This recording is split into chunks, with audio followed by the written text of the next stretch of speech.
Welcome to The Explainer.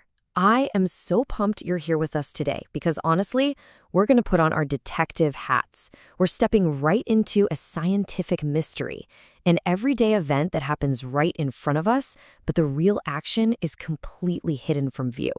So, get ready to stretch your imagination as we trace the journey of invisible particles. Okay, let's dive right in. Have you ever filled up a tub, tossed in a colorful bath bomb, and just watched it fizz and foam all over the place? It's super fun, right? But if you pause and really look at it like a scientist, it's actually kind of wild. We take this solid block, drop it into plain liquid water, and bam! Suddenly all these gas bubbles are violently churning to the surface, which leads us to the core mystery we're investigating today. Where do the bubbles in a bath bomb actually come from? Section 1. The Bath Bomb Mystery. We're treating this everyday thing like a classic locked room mystery. Take a look at this setup. This perfectly shows what's happening at the macroscopic level, the stuff we can easily see. We start with completely solid ingredients, the bath bomb itself, and a plain liquid, just water. Notice there are absolutely no gas bubbles trapped inside the solid block, and zero bubbles in the top water. But the exact second those solids hit the liquid, a vigorous bubbling gas just appears out of nowhere. It feels like magic, but we know it's science. So, where's it coming from? Section 2. Gathering the evidence. To crack this case, we've got to review our critical clues. And this input-output breakdown beautifully illustrates our very first and maybe most important piece of evidence.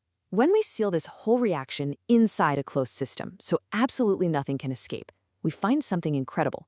The total mass of our inputs, the solid baking soda, the solid citric acid, and the liquid water, perfectly equals the total mass of our outputs, which is the leftover liquid and the newly trapped gas bubbles. The mass before perfectly matches the mass after. Think about what that means. Zero matter was lost, and zero matter was added. The gas didn't just teleport in from another dimension. Its mass was literally in that bottle from the very beginning. That brings us to clue number 1. Some solids dissolve in the water. Through our testing, we found out that the active ingredients in the bath bomb, the baking soda and the citric acid, they don't just vanish into thin air.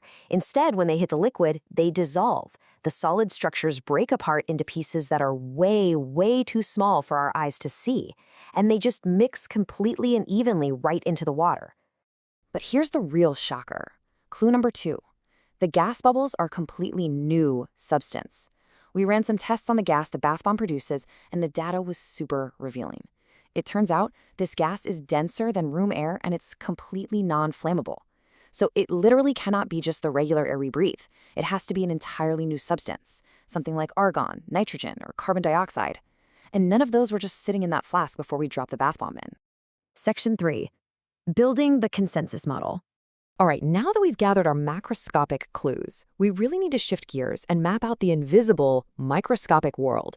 And what's kind of funny about our initial consensus model here is how perfectly it captures our early confusion. On the left, we've got our starting matter, and on the right, our ending matter. But check out that middle part, the mixed together phase. It is completely full of question marks. We know the solids break into smaller pieces, but we have absolutely no idea how. We're super uncertain about what actually happens to those invisible particles when they all get mixed together.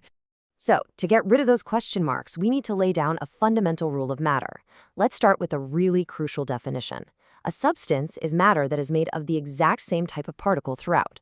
For example, if you have a glass of pure water, every single microscopic particle in that glass is a water particle. They are all identical. You'll want to lock this rule in your brain because it's the master key to updating our whole model. Section 4. The particle revelation. Get ready because here comes the major aha moment of the whole investigation. The logic is laid out right here. Let's follow the laws of matter we literally just figured out. If the same substance is made of the same type of particles throughout, then it naturally follows that entirely different substances must be made of different types of particles. And since we proved a minute ago that the bath bomb gas is a totally new, different substance, well, that means the bath bomb gas must be made of entirely new and different particles. When we compare our inputs and outputs at the microscopic level, things really start to click. Our starting particles are specifically baking soda, citric acid, and water. But our ending particles, they include this brand new gas. What you really need to take away from this is huge. The particles making up the substances in those gas bubbles must be a completely different type of particle than any of the ones we started with. And that brings us to a huge win. Here is our fully completed consensus model. We finally cleared up all those question marks. Check out the key at the bottom left. We mapped out blue circles for water, green for baking soda, and orange for citric acid.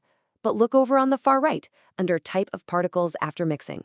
We didn't just draw more blue, green, or orange circles.